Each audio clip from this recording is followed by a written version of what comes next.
आप देख रहे हैं न्यूज 24। आपके साथ मैं हूं अभिलाषा पाठक। पाकिस्तान की जहालत का एक और नमूना सामने आ रहा है। वहां लाहौर के वजीर खान मस्जिद में एक गाना शूट करने पर बवाल मच गया है। मशहूर एक्टर इरफान खान के साथ काम कर चुकी पाकिस्तानी एक्ट्रेस सबा कमर के खिलाफ FIR दर्ज कर ली गई है। दरअसल सबा और बिलाल ने लाहौर की वजीर खान मस्जिद के अंदर एक म्यूजिक वीडियो शूट किया था और इस म्यूजिक वीडियो का एक शॉर्ट क्लिप सोशल मीडिया पर वायरल हो रहा है। सोशल मीडिया पर कई यूजर्स का कहना है कि सबा कमर और बिलाल सईद पर ईश निंदा का केस होना चाहिए क्योंकि उन्होंने वजीर खान मस्जिद की पवित्रता का अनादर किया है। शिकायत में कहा गया है कि वजीर खान मस्जिद के अंदर म्यूजिक वीडियो की शूटिंग और डांस ने जनता की धार्मिक भावनाओं को ठेस पहुंचाई है। वकील ने इसके लिए मस्जिद के प्रशासन के खिलाफ कड़ी कार्रवाई की अपील की है और मस्जिद में शूटिंग करने की अनुमति देने वाले 2 अधिकारियों को सस्पेंड कर दिया गया है। ये केस सबा के अलावा बिलाल और इस म्यूजिक वीडियो के खिलाफ दर्ज किया गया है। इस मामले पर सबा कमर ने माफी भी मांग ली है। इस म्यूजिक वीडियो का नाम कबूल है और ये 11 अगस्त को रिलीज हुआ था। हालांकि इस वीडियो से विवादित सीन को हटा दिया गया है। लेटेस्ट रिपोर्ट्स के मुताबिक लाहौर सेशन कोर्ट ने सबा और बिलाल को अंतरिम जमानत दे दी है। बहुत मुबारक।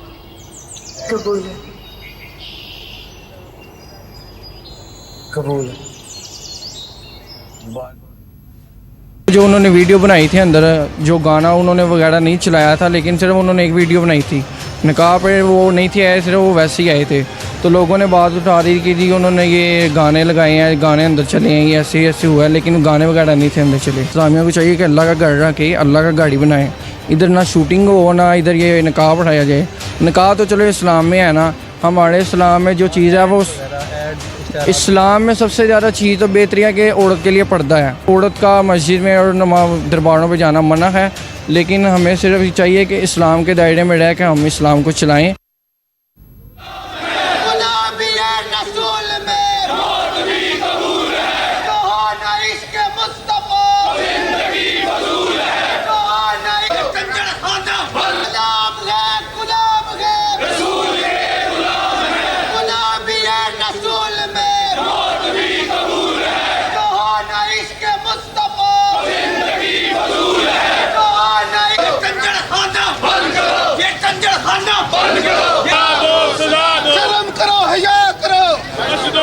तो जो भी करें इस्लाम के दायरे में करें, ये वहाँ के लोगों का कहना है। और देखिए किस तरह से बवाल हुआ मस्जिद में गाना शूट होने के बाद।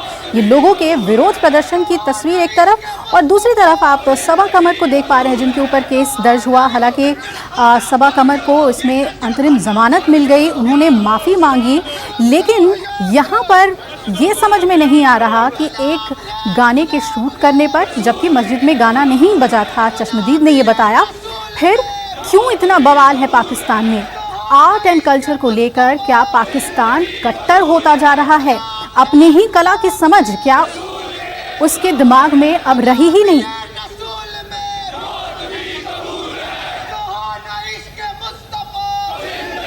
इस बीच सबा कमर ने मामले को समझते ही माफी मांगने में अपनी भलाई समझी। उन्होंने ट्विटर पर लिखा, जो वीडियो सोशल मीडिया पर वायरल हो रहा है वो केवल एक सर्कुलर मूवमेंट था ताकि हम इस म्यूजिक वीडियो के पोस्टर के लिए तस्वीरें खींच सकें। इस वीडियो में एक शादीशुदा मैरिड कपल को उनके निकाह के ठीक बाद दिखाया गया है। इसके बावजूद अगर हमने ना चाहते हुए भी किसी की भावनाएं आहत की हों तो हम दिल से माफी मांगते हैं।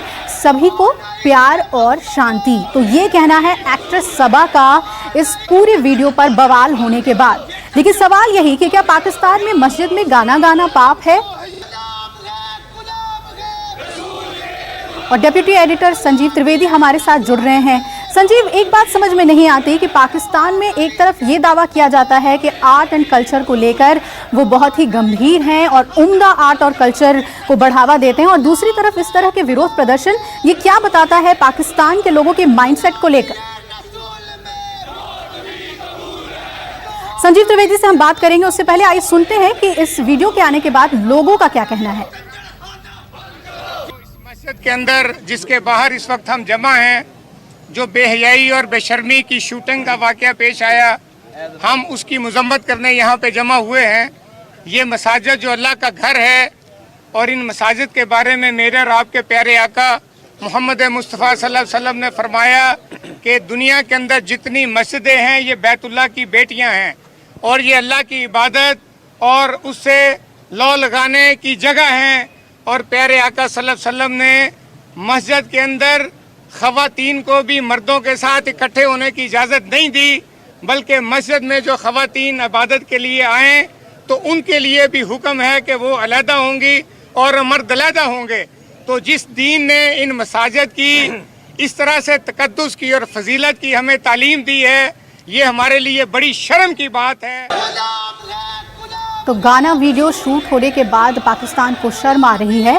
हमारे डिप्टी एडिटर संजीव त्रिवेदी हमारे साथ जुड़ गए हैं। संजीव जी, कैसे इसे हम देखें? एक तरफ पाकिस्तान अपने आर्ट एंड कल्चर को लेकर लगातार कहता है कि हम बहुत ज़हीन हैं, और दूसरी तरफ इस तरह से विरोध प्रदर्शन और इसे बेशर्मी और बेहाई कहना। देखिए, ये एक नया पाकिस्तान बनाने की जो बात इमरान खान ने अपने चुनाव के दौरान कही थी, वो आखिर किस स्थिति में पहुंच गई है, ये सबसे बड़ा उदाहरण उसका सामने आ रहा है। लाहौर का शहर आप जानती हैं कल्चरली बहुत ही ज्यादा विकसित माना जाता है और लाहौर वहाँ की फिल्म इंडस्ट्री है, लॉलीवुड बोलते हैं उसे, और वहाँ कमर सभा जो है वो एक्ट्रेस बहुत फेमस है, भारत में भी उन्होंने काम किया है।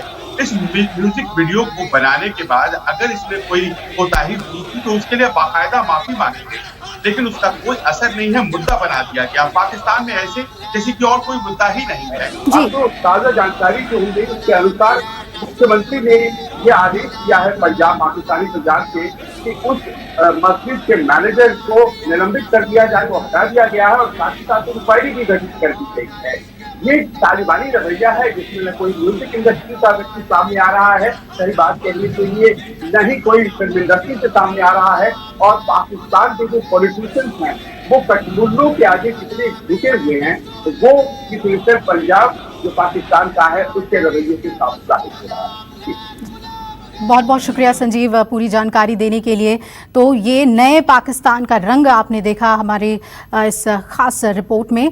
आइए हम आगे बढ़ते हैं, सुशांत केस की बात करते हैं। ईडी की जांच लगातार जारी है। मनी लॉन्ड्रिंग के तहत पिछले कई दिनों से ईडी सुशांत और रिया से जुड़े लोगों से पूछताछ कर रही है, और इस कड़ी में आज रिया चक्रवर्ती के सीए रितेश शाह को एक बार फिर ईडी ने पूछताछ के लिए बुलाया है।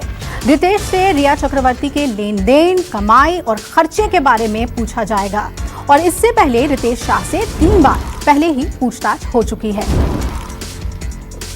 दीपक दुबे जुड़ गए हैं मुंबई से हमारे साथ। दीपक, क्या कुछ माने, क्या किस पर नजर है ईडी की, खास तौर पर रिया के सीए से पूछताछ के लिए? जी, ईडी जिस तरह से इस पूरे मामले की जांच करी है, महज 15 करोड़ के जो ट्रांजैक्शन को लेकर बात हो रही है, और सुशांत के पिता ने एफआईआर में भी इसका जिक्र किया है, वो 15 करोड़ तक ये पूरा मामला अब सीमित नहीं रहा है। जिस तरह से सुशांत सिंह राजपूत ने 3 कंपनियां बनाई थी, 2 कंपनियों में रिया और शौविक डायरेक्टर थे, उस पूरे मामले की भी जांच की जा रही है कि क्या वाकई में सुशांत सिंह राजपूत ने ही अपनी पूरी कंपनी में पैसे लगाए थे, या फिर शौविक और रिया के भी पैसे लगे थे। क्या रिया के कहने पर शौविक को सुशांत सिंह राजपूत ने अपनी कंपनी में डायरेक्टर बनाया था, क्योंकि न्यूज़ 24 के पास वो डॉक्यूमेंट्स भी मौजूद हैं जो बोर्ड ऑफ डायरेक्टर की मीटिंग में शौविक सारे फैसले ले रहा है, और ऑडिट की जो जिम्मेदारी है वो उस पर हस्ताक्षर भी शौविक के किए गए हैं। ये वो दौर था, आपको बता दें कि सुशांत सिंह राजपूत अपनी बीमारी का इलाज करा रहे थे। ऐसे में महज 26 साल का एक लड़का जो रिया चक्रवर्ती का भाई है, इस वजह से महज क्या उसने पूरी कंपनी को टेक ओवर कर लिया था, ऐसे कई आरोप भी सुशांत के पिता की तरफ से लगाए गए हैं। तो कंपनी के फाइनेंशियल ट्रांजैक्शन से लेकर खुद के रिया के कितने पैसे, कितने आय की कितनी कमाई उनकी हुई, कितने खर्च किए गए, और क्या कुछ कंपनी में उनका पैसे को लेकर लेन देन रहा है, इन सारे सवालों के जवाब रिया चक्रवर्ती से लेकर शौविक से जानना चाहती थी ईडी। अब सीए के जरिए भी ये जानना चाहती है कि रिया की कुल आय कितनी है, क्योंकि इनकम टैक्स रिटर्न की बात की जाए 2017 से 18 और 18 से 19 के बीच जिस तरह से उनकी पैसे की कमाई में बढ़ोतरी हुई, वहीं उन्होंने जिस तरह से मुंबई के खार इलाके में अपने नाम पर 60 लाख रुपए से ज्यादा का फ्लैट खरीदा और आय काफी कम थी। तो ऐसे में सवाल कई खड़े हो रहे हैं जिसके जवाब ईडी अधिकारी चाहते हैं। और रितेश रिया के सीए रहे हैं और काफी समय से उनके लिए काम करते रहे हैं, तो ऐसे में उनसे पूछताछ इस पूरे मामले में जरूरी है। और कई सवालों के जवाब ईडी के अधिकारी को नहीं मिल पाए हैं और वो संतुष्ट नहीं हैं इनके जवाबों से। यही वजह है कि अब इनको एक बार फिर से तलब किया गया है, जहां पर इनका बयान आगे फिर से दर्ज किया जाएगा, क्योंकि कई ऐसे महत्वपूर्ण सवाल हैं जिनके जवाब ईडी के अधिकारी चाहते हैं। जिस तरह से शौविक हो, रिया हो, इन्होंने कई सवालों के जवाब ईडी अधिकारियों से। जी हाँ, बिल्कुल। तो कई अहम सवाल हैं जिसके जवाब चाहिए, जैसे कि दीपक ने बताया। बहुत बहुत शुक्रिया आपका पूरी जानकारी के लिए। आगे बढ़ते हैं। जम्मू कश्मीर के बारामूला में आतंकी हमला हुआ है। आतंकी हमले में सीआरपीएफ के 3 जवान शहीद हो गए हैं और सुरक्षा बलों ने इस पूरे इलाके को घेर लिया है। पूरे इलाके में इस वक्त सर्च ऑपरेशन जारी है। बारामूला की घटना, जहां आतंकी हमले में 3 जवान शहीद हुए हैं सीआरपीएफ के, और अभी भी सर्च ऑपरेशन लगातार जारी है। नमस्कार, मैं हूं मानक गुप्ता। अगर आपको हमारा ये वीडियो पसंद आया हो तो इसे लाइक और शेयर जरूर करें, और हां, हमें सब्सक्राइब और फॉलो करना ना भूलें ताकि आप देश और दुनिया की कोई खबर मिस ना करें। तो जुड़े रहिए हमारे साथ और देखते रहिए News 24।